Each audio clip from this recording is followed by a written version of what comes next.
friends. Welcome to Your Soul's Health. And today I've got a special guest with me. Her name's Karen Wickerson, and she's an amazing animal telepath. I've known her for a few years. She's spot on. And what prompted this was I did a YouTube video recently. And if you're not familiar with my YouTube station, go to The Karmic Path on YouTube and you'll find a whole different series there. But what I had said was something to the effect of, human souls and animal souls. And somebody had asked me the question, well, animals have souls too?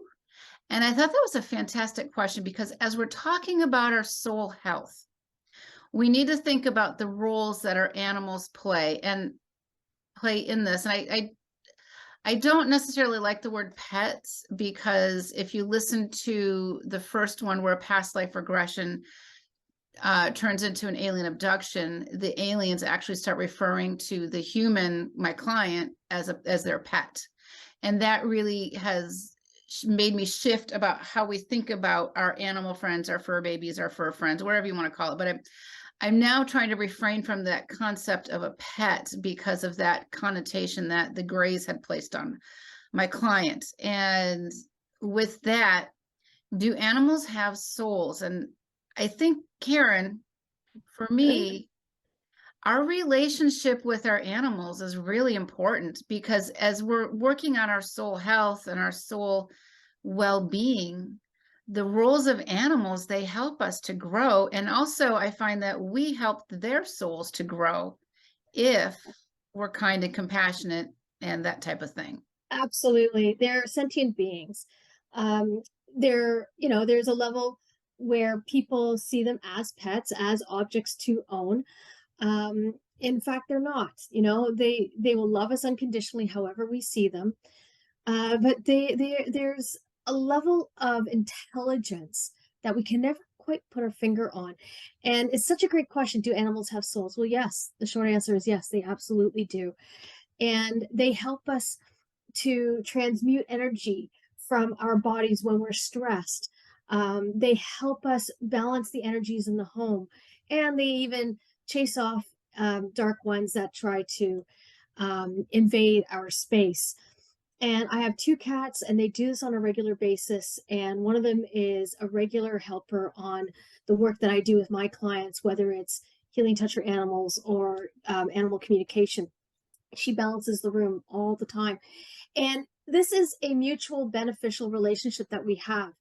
I know that I'm helping her to grow and expand, and with her knowledge and wisdom and her soul, and she's helping me to help other animals and their humans. So it's very much like we're all connected.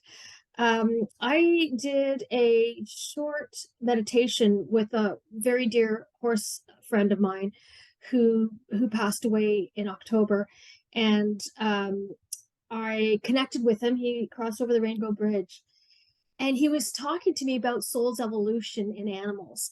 And he was saying that in over the bridge, it's called the Rainbow Pasture. I had no idea that's what it was called. I knew about the Rainbow Bridge, but not about the Rainbow Pasture. And he was saying that there's classrooms where animals, once they're ready to go back into carnation as a different species or the same species, they can go into these classrooms to get a sense of what it's like to be in a bird culture or in a cat culture or in a horse culture, and what to expect. And is that a good fit for their own soul's evolution?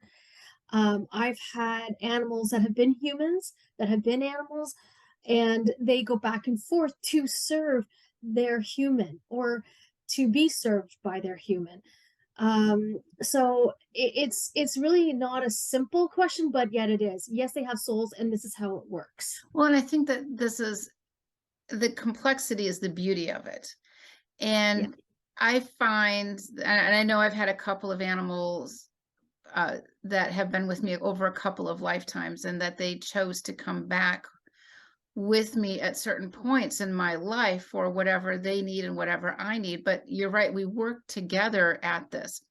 And this brings me up to the point of sometimes animals are karmic opportunities for people, especially if the human is of a violent tendency. Mhm. And this, let's say a dog comes into a family life where maybe, the kid or the dad or whatever has violent tendencies.